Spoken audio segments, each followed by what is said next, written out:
Mga kapuso, pasintabi po, maselan ang balitang ito. Biglang nagpumiglas ang isang aso ng palibutan ng ilang lalaki sa barangay Buyagan, La Trinidad, Benguet. Sa isa pang video, isang asong duguan ang ilang beses pinagahampas sa mga lalaki. Batay sa investigasyon, madalas nagkakatay ng aso sa lugar at ginagawa umanong pulutan. Kinundina ng mga animal groups ang insidenteng nai-report na sa otoridad. Nakatakda namang ihabla ng isang animal rights group ang mga sangkot sa insidente. Nagpakita na rin ang araw sa Metro Manila at mga karatig probinsya kanina matapos ang ilang araw na pag-ulan. Pero patuloy ang pag-iiral ng southwest monsoon o hanging habagat sa buong Luzon. Magdadala po yan ng maulap na panahon na may kalat-kalat na ulan at thunderstorms sa Ilocos Norte, Ilocos Sur, Batanes at Babuyan Islands. Gayun din sa Metro Manila at iba pang panig ng Luzon. Asahan naman ang ulan bukas. Sa rainfall forecast ng Metro Weather, posible ang light to heavy rains sa malaking bahagi ng Luzon, lalo na sa hapon, pero posibleng mabawasan yan sa gabi. Kalat-kalat na ulan naman ang mararanasan sa Visayas at Mindanao, kaya maging alerto sa banta ng baha at pagguho ng lupa. Sa Metro Manila, mababa po ang tsansa ng ulan at posible rin ang thunderstorms. Isang siglo ng palakasan. Barangkada na ang tagisan ng collegiate athletes sa NCAA Season 100. At mula sa Pasay City, live na nakatutok dyan si Darlene Kai. Darlene. Ivan, masaya, grande at exciting ang naging opening ceremony ng NCAA Siglo I at yan daw ang dapat abangan sa buong season na ito.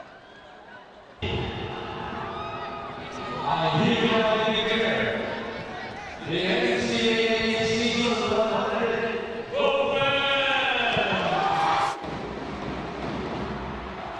Sa formal na pagbubukas ng ika-100 season ng National Collegiate Athletic Association o NCAA sa Mall of Asia Arena kanina, pasabog na performances agad ang nagpamangha sa lahat ng fans at kinatawan ng 10-member schools.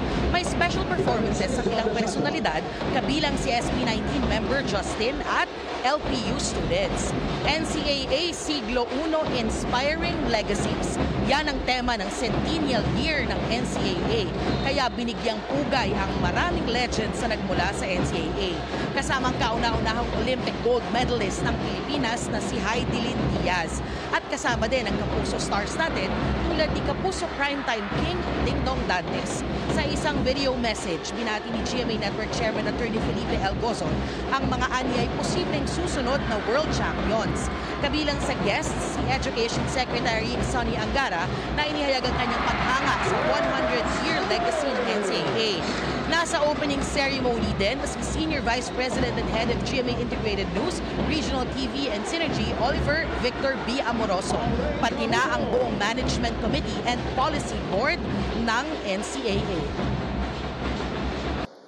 NCAA Siglo I is more than just a competition. It is an opportunity for each of us to push our limits and inspire one another to achieve greatness. It is a venue to hone one's virtues and become citizens who will build a nation founded on moral discipline. So maraming salamat po sa inyo. Ipagpatuloy po ninyo itong magandang ginagawa ninyo sa Liga. It is a league which fosters camaraderie, which fosters teamwork, which fosters sportsmanship, which are values that are important not just in sports, but pati sa totoong buhay po. Ivan, pagkatapos ng opening ceremony ay agad na nagbakbakan sa hard court ng NCAA Kings. Sa katatapos lang na Game 1 ay dinomina ng defending champions na San Beda Red Lions ang game kontra sa host school na LPU Pirates. Ongoing naman ang Game 2 ng Mapua Cardinals kontra Benilde Blazers. Yan ang latest mula dito sa Mall of Asia Arena. Balik sa iyo, Ivan. Maraming salamat, Darlene Kai. Mga coral na sinulatan. Yan ang tumambad sa mga tauhan ng LGU sa mga coral sa Virgin Islands sa Bohol. Umabot sa 13 ang nakitang vandalismo sa mga bahura. Ayon sa LGU, isang dive guide ang salarin at hindi mga turista. Kasunod yan, ipinasara na simula nitong Lunes ang snorkeling site sa bisa ng isang executive order. Nag-alok din ang provincial government ng pabuyang 200,000 piso sa makapagtuturo sa guide. Paalala po, labag sa batas ang anumang pagsira sa mga koral sa bansa. Wala ng bagyo pero problema pa rin ng ilang taga-Bulacan ang baha na pinalalala ng high tide. Ang diskarte ng ilan para kumita sa pagtutok live ni Jamie Santos. Jamie? Ivan, sumikat ng araw dito sa Bulacan pero may ilang lugar pa rin ang nananatiling lubog sa baha tulad na lamang dito sa Hagonoy. Sa kabila ng sikat ng araw, may abot bukong-bukong na baha pa rin sa Malolos nang dumaan kami ngayong Sabado ng hapon. Pagdating sa Barangay San Miguel sa Hagonoy, no choice ang mga residente kung hindi lumusong sa hanggang binting baha. Mabagal daw kasing humupa ang baha roon dahil nasabayan pa ng high tide. Nakadagdag pa raw ang pagtataas ng kalsada sa katabi nilang barangay. Maging ang palengke ng Hagonoy, lubog pa rin sa baha. Apektado na raw ang pang-araw-araw nilang buhay. Pwede naman daw hindi lumusong sa baha kung sasakay sila sa mga tinatawag na tikling. Ito yung mga tricycle na itinaas para hindi abutin ng baha. Yun nga lang, mahal daw ang pamasahe. Dahil madalas bahain ang Hagonoy, tumiskarte na ang ilan para sa kabila ng bagyo at baha, may hanap buhay pa rin sila. Itinaas na nila ang kanilang mga tricycle para sa mga pasaherong ayaw lumusong at mabasa ng baha. Paghanap buhay, hindi mapaghanap buhay. Nawawalan po kasi ng pasok mga estudyante. Magkaroon po ng ng dike. Dredging po. Opo. Yun ang the best na solution ang nakikita ko.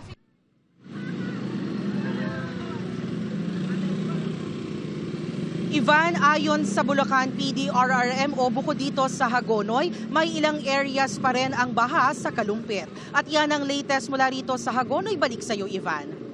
Maraming salamat, Jamie Santos.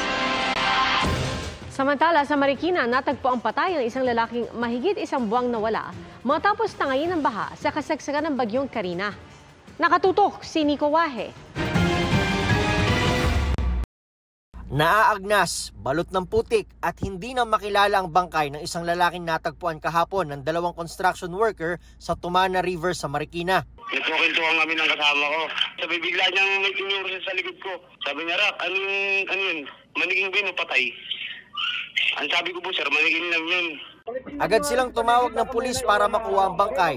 Dinala ito sa punerarya kung saan kanina may pumunta mag-asawa at sinabing anak nila ang natagpuan. Ito raw si Michael Joseph Seraspe, 37 anyos, na nakuhanan sa CCTV na tinangay ng baha sa Barangay Gitnang Bayan sa San Mateo, Rizal noong July 24, kasagsagan ng bagyong Karina. Siya po talaga, kasi po kilala ko po ang ngipin ng anak ko at yung boxing short po na ginagamit niya, nakita niya ay dalawa po yun. Tig-isa sila ng kanyang father. Kaya hindi ko po makakalimutan ang itsura. Kwento nila noong araw na yon, umuwi si Michael Joseph galing sa trabaho sa Makati City. Pero dahil sa bagyo, hindi na tumuloy ang anak at bumalik na lang sa opisina nito sa Makati. Walang bumalik na Michael Joseph sa opisina. Nakumpirma lang nilang nalunod ang anak matapos ang 2 linggo. Isang kapitbahay raw ang kasabay ni Michael Joseph sa pagtawid sa Rumaragas ang baha. Paglingon niya, nakita niya yung aming anak na nakabitaw sa tubig. At binigay niya po ang description ng kanyang suot na damit, bag, at sombrero. Nabingwit din daw sa ilog ng ilang nangunguryente ng isda ang bag ni Michael Joseph na laman ang kanyang mga ID. Napakasakit talaga dahil hindi ko po inaasahan na makita siya sa ganung kalagayan. Masakit din sa amin nangyari sa aming anak dahil matagal na namin hinahanap yun. Ay, salamat naman dahil nakita na namin. Ayun ang kuwan niya para mailagay na sa tamang lagayan siya. Para mabasbasan mo na siya. Bilang bahagi ng procedure, ino-autopsy ang bangkay ni Michael Joseph at hinihintay ang resulta ng DNA test. Balak ng kanyang magulang na ilibing na siya agad. Para sa GMA Integrated News, Nico Wahe, Nakatutok, 24 oras. 45 days na po. Ayaw makisalamuha, gano'n. Mahihayin. Ayaw nga niya mag-Facebook. Ay, mas okay na po yun.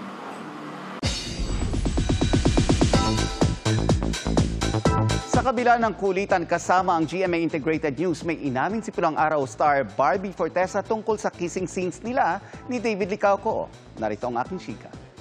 Pero of course, yung sabi ko nga, no, parang ang dami na, ikaw Barbie. Dinayo ng GMA Integrated News ang set ng Pulang Araw sa Mexico, Pampanga para makachikahan ng tambalan ni Barbie Fortesa at David Licauco para sa podcast na Updated with Nelson Canlas. Candid ang dalawa sa pagsagot sa ilang tanong tulad ng paghanga nila sa isa't isa pagdating sa work ethics. What do you think makes you click? Kahit sino naman ang partner kay Barbie, mag-click, magaling siya eh. Oy! Sa tingin mo, Barbie? Siguro kasi si David ay ano siya eh, nonchalant. So, yeah, katulad ngayon, kahit everyone around him is praising him, hindi niya pinapaabot sa mundo niya. And he's more focused on improving his work, his craft. Kaya nakikita mo rin sa kanya yung willingness. Inamin din ni Barbie na may fans na hindi nakaka-appreciate sa ilang eksena, partikular na sa kanilang kissing scenes. Ha? Marami? Marami na? Nagbabash. Bakit? Hindi daw ako magaling na actress kasi hindi daw ako nagpapakiss.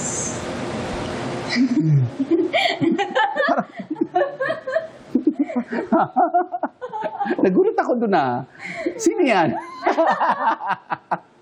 Ayun pala yung batayan. Sa huli, tinest ko ang dalawa on how well do they know each other. So tama? Tama. Oh, okay.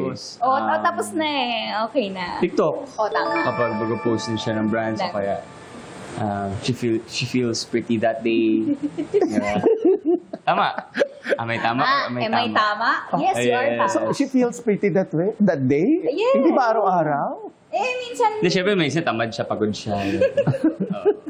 Pero that day... may effort tayo. Oo, may effort. Mga kapuso, maging updated sa showbiz happenings anumang oras. Mag-subscribe sa GMA Integrated News sa YouTube. At para sa mga kapuso abroad, bisitahin ang GMA Pinoy TV at www.gmanews.tv.